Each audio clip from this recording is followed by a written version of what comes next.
potenciales para repasar de una vez las integrales de línea. Veamos.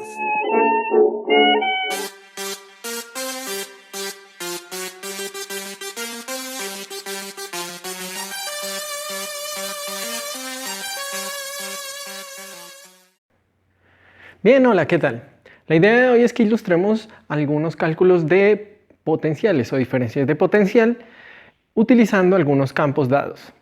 Vamos a arrancar con un campo que me voy a imaginar.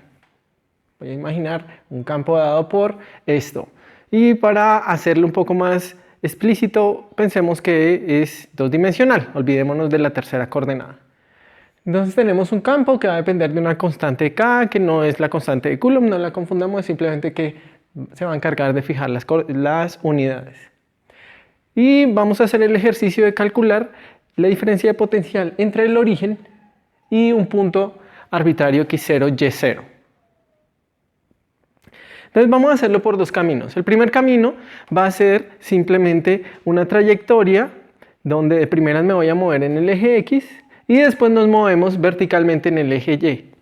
¿Ok? Entonces la primera trayectoria, que es el movimiento en X, va a estar parametrizada de esta manera. Entonces me mantengo sobre el eje X y voy moviéndome hasta llegar hasta la coordenada x0. O sea, el parámetro t que estoy poniendo aquí va de 0 a 1. Posteriormente me voy a mover por la recta definida por donde dejo la coordenada x fija a x0. Y la que voy a variar es y desde 0 hasta y0.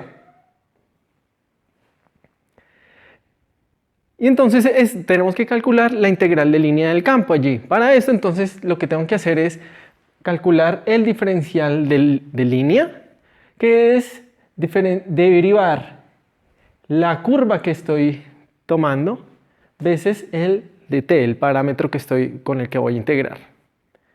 Entonces, realizando esto, entonces t' es derivar con respecto a t, que es lo que tengo aquí, veces dt.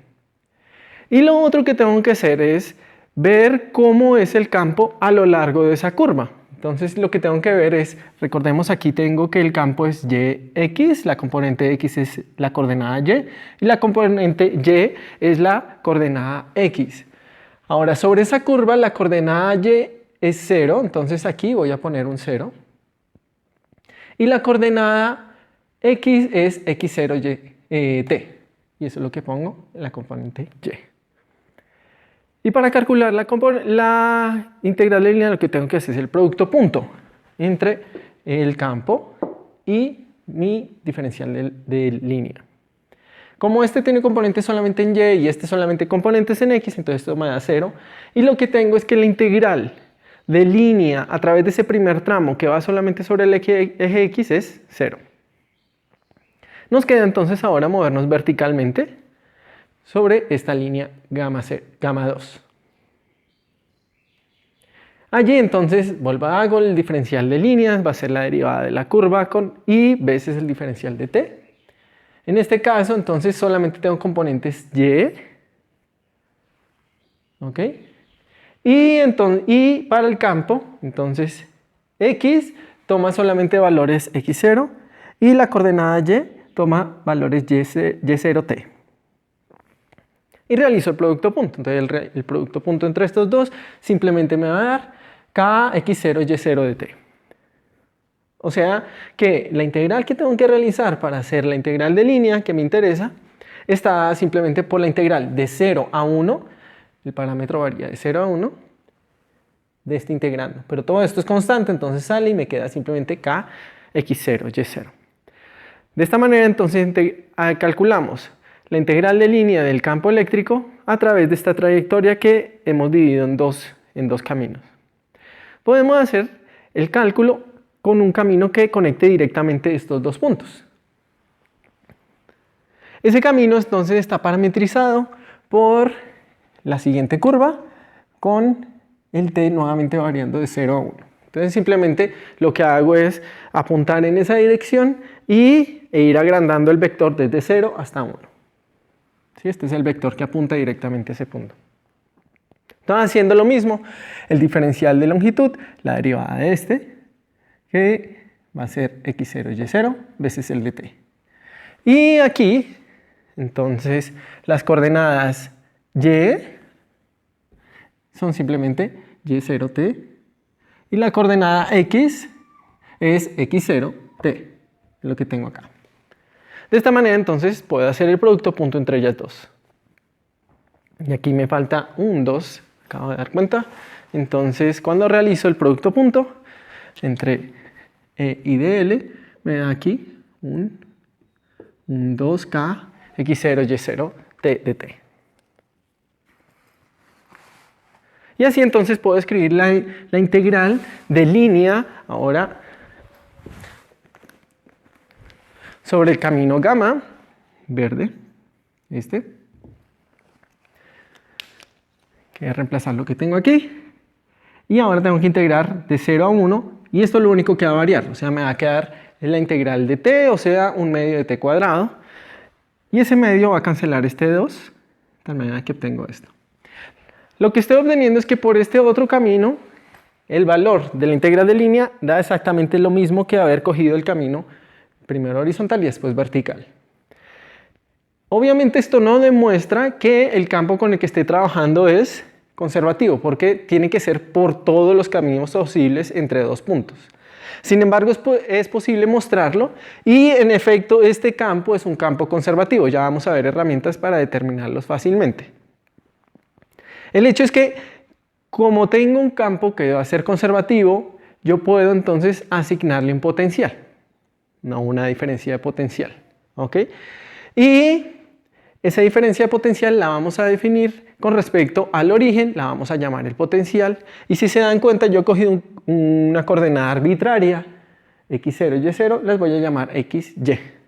Entonces vamos a tomar el 0 de potencial en el origen y el potencial simplemente va a quedar escrito para este campo de esta manera.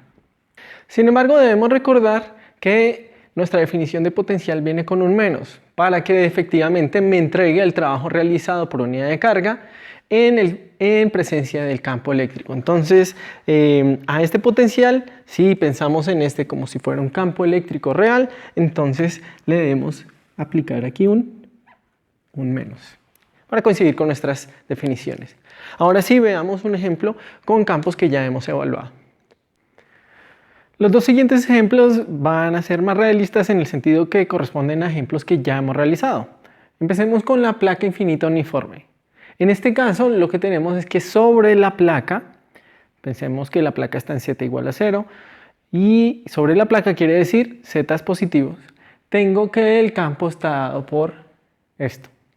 O sea, apunta uniformemente perpendicular a la placa. Entonces, este es el campo que hemos encontrado o lo podemos escribir en la otra notación de esta manera. ¿Qué encontramos de allí? Que no va a haber trabajo si yo me muevo en direcciones perpendiculares a z. O sea, que las superficies equipotenciales van a corresponder a z igual a constante, porque no va a haber trabajo en esas direcciones. Equivalentemente, ya lo acabo de decir, si yo me muevo en X y en Y, pues no va a haber realizarse ningún trabajo. Y otra forma de decirlo es que el potencial solamente va a depender de la coordenada Z. Aquí olvidé escribirlo.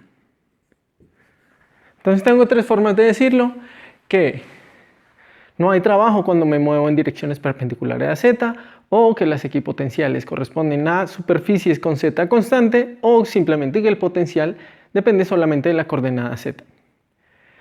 Entonces podemos calcular las diferencias de potencial simplemente escogiendo líneas o traslaciones en Z.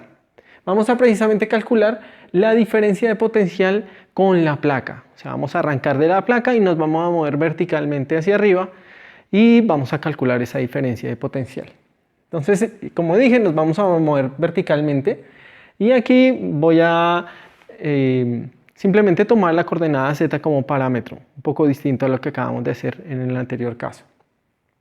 Entonces, si yo parametrizo de esta manera esa trayectoria que yo me estoy moviendo hacia arriba, entonces el diferencial de longitud va a estar dado de esta manera. simplemente derivando con respecto al parámetro de z. Y de ahí entonces puedo calcular las diferencias de potencial. Entonces la diferencia de potencial entre un punto z y el punto 0, donde está la placa, corresponde a la integral de línea del campo desde 0 hasta la distancia, hasta la altura z, con un menos por ahí.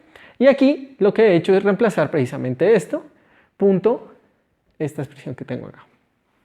Entonces simplemente me va a quedar esto veces el de z. Entonces de 0 a z, y aquí pues para ser formales este z es un z'. Bien, la integral simplemente me va a dar un z, y ve entonces cuál es la diferencia de potencial con respecto al 0. Ahora nosotros podemos escoger el cero de potencial donde yo quiera, o simplemente fijar un punto de referencia.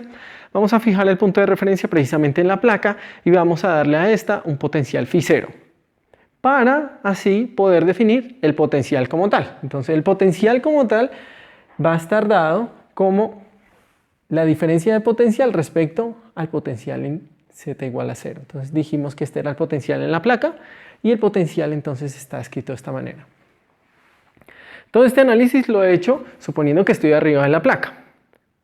Así como lo he escrito, pareciera que cuando yo me pare por debajo, entonces el potencial va a cambiar de signo, porque el z va a cambiar de signo. Y esto no es cierto.